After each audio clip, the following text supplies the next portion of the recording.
Let's turn now to events in the Middle East. It's been 1 month since the Hamas attack on Israel, in which 1,400 people were killed.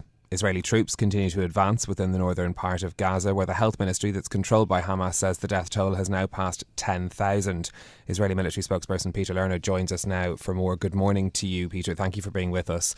How close are you? How advanced is your operation in the area around Gaza City? We have over the last 2 days completed the encirclement of Gaza City and are moving closer and closer to the center. The idea of the operation of the war is to dismantle and destroy Hamas as a governing authority and as a terrorist entity that can launch attacks against Israel. Of course, we understand that that goal is a very expansive goal and it will take time. And so the operation itself, the war itself, is an open-ended war. We don't have any hourglass counting the minutes until we end. Okay. What do you think that Gaza, and particularly northern Gaza, will look like once that operation is over? Our role is to destroy Hamas, so it will look without Hamas. That is the goal. That's the idea.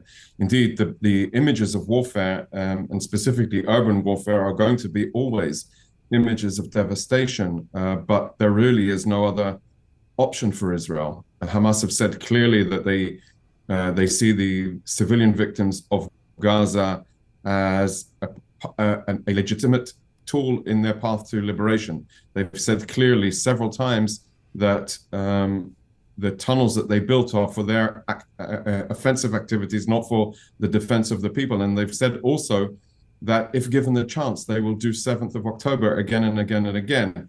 So our option, the only option Israel has, is to make sure that Hamas never have the power to control Gaza Strip as a staging ground against Israel ever again.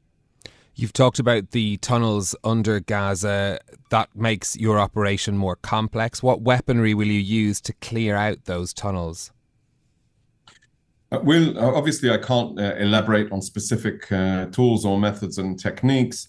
Of course, the IDF has, over the last, I would say extensively over the last 10 years, understanding the nature of tunnel warfare and how our enemies have decided to build these huge labyrinths of tunnels underneath the civilian population in Gaza, have developed tools, weapons, mechanisms, and techniques in order to confront those enemies. And we have seen combat in the last few days in tunnels, around tunnels, at the entrance access points of tunnels, wherever they are, whether it's within hospitals or in playgrounds or in different civilian arenas like mosques and so on. So we are engaging, we are moving forward, we are pursuing the enemy, and we're doing it with all of the force and tools that we have. Hamas leaders have indicated that that is not the case. They've said that that hospitals and so on could be inspected by UN inspectors, for example. How much credibility can there be around that response from Hamas? How much credibility can you give to an organization that butchers babies in their bedrooms? I wouldn't trust a word they say. What happens next in your operation? You're focused now on Gaza City. Is there an expanded plan to what happens to the rest of the territory? Gaza City is the hub of Hamas's operations. That is their center of government. I would say it's a center of gravity. So obviously that is a very, very substantial focus point of our activities. We are trying to operate in a way that distinguishes between the civilian population. And so for three weeks now, we've been calling on the civilian population to evacuate the centers of the northern areas specifically, and also Gaza City. We have seen a huge mobilization of people listening to us, and that's despite the attempts that Hamas have done in order to intimidate, prevent, and even establish physical barriers preventing movement of people to the south. I would say this is a huge challenge, but we are determined that Hamas will not be able to govern Gaza. Gaza, the day after this war ends, will be a safer place for Israelis and Palestinians alike. But legitimacy is an issue for Israel. Tens of troops on the Israeli side have been killed in the military fighting. According to Hamas-run Gaza, 10,000 Palestinians killed. The UN chief, Antonio Guterres, has warned that Gaza is becoming a, quote, graveyard for children. How do your troops feel about about that sort of accusation, that kind of language? Legitimacy is an issue. So any decent human being needs to be on the side of Israel today. We look at the images that are heartbreaking coming out of Gaza. But we have to remember why we are at war. Israel did not intend on going to war. We had no plans. I would go so much to say that the IDF made a huge mistake and miscalculated Hamas's intentions, so much so that they came in and butchered 1,400 people and abducted over 240 people that they're still holding. The youngest of those is 10 months old. And so while we accept and also listen to the United Nations, our understanding is that the United Nations need to be part of the solution, not part of the problem. Everybody needs to very clearly say that Hamas has to go. And the actions and I would say strategies need to fall in line with that goal, that Hamas is rid from the realm of existence and no longer has the powers of government.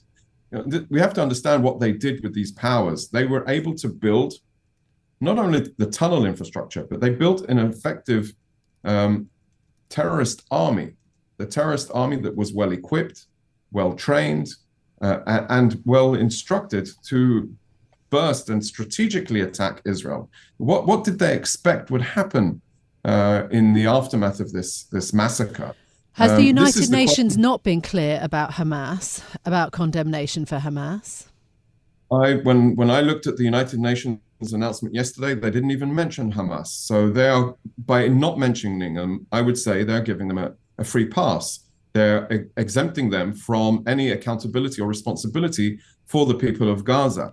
Hamas is the governing authority of Gaza. The primary interest of any government is to take care of its people, of its citizens. But what have Hamas done? They have no regard for civilian life. So it is Hamas's failure leadership that has brought this tragedy on the people of Gaza. We really have no alternative. We can't accept the 7th of October as a reality. And what we're doing now is making sure that October 7th never happens again. If you say that it was a mistake by the IDF to underestimate Hamas before this, is there a risk of you overcorrecting in your response to this? That's a very good question. I've not been asked something like that. Indeed, the situation on the ground requires a paradigm change. It requires a new reality for Israelis and Palestinians alike, one where both sides of the border live without the risk of terrorism or death. And indeed, the reality, as I've said, it needs to change, and it needs to change now. It could be over if Hamas decided to lay down its arms and wave a white flag. But we know that this terrorist organization that won't do that. So there is really no alternative for us to pursue forward. We'll do it in accordance to the laws of armed conflict, based on the principles of distinction, based on the principles of military necessity and proportionality in those two realms of operations. It will be a long, hard war. It is a tragedy nevertheless brought on us by this terrorist organization, a terrorist government of Hamas. Peter, how do you get the hostages out from Gaza? What priority are those people given? It is a national priority. The hostages is, as I said, 10 months old now. Baby Kfir was 9 months old when he was abducted, and he's now 10 months old. Who abducts 10-month-old baby? So the hostage issues is a national priority. We're utilizing all of the tools in our hands in order to try and locate, identify, and conduct operations, as we did a week and a half ago with Ori Megidish, who was abducted, and we rescued her. Of course, this is a huge challenge, and I would say primarily it's Hamas's responsibility for their well-being, but also we demanded that the International Committee of the Red Cross have access to the hostages, assess their situation. They have to be brought home. They have to be brought home now, and that would also alleviate some of the situation. We understand Peter, that. You've talked. I just appreciate we're running out of time, but you've talked about this being an open-ended operation for the IDF. Are you prepared for more deaths on your side? Is Israel prepared for a death toll of Israelis to rise in this operation?